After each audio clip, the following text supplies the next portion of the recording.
Sir నమస్తే. Sir ఏంటి జరుగుతున్న పరిణామాలని చూస్తున్నారు.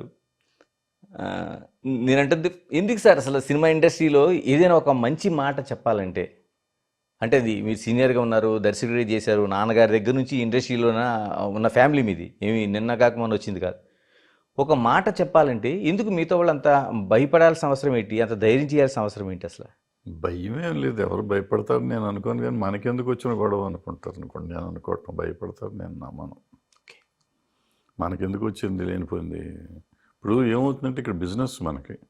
నాకు ఎవరు సినిమా చేస్తారు చేయరు అనేది నాకు తెలిసిపోయింది. ఇప్పుడు చిన్నప్పుడే తెలిసిపోయింది నాకు ఎవరు సినిమాలు చేయరు అంటే. చెయ్యలేను కదా, వాళ్ళ సినిమా కోసం నేను కాంప్రమైజ్ అవ్వాలనేది నేను అనుకోలేదు.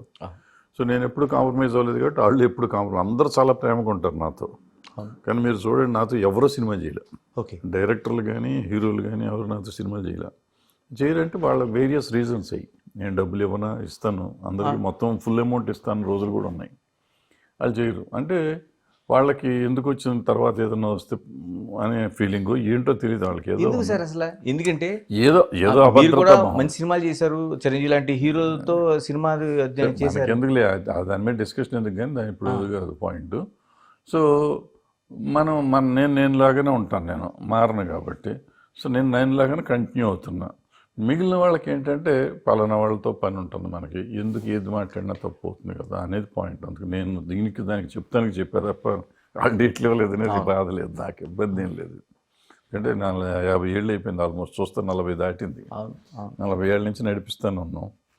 సో వాళ్ళు సపోర్ట్ చేసినా చెప్పాను, సపోర్ట్ చేశారు.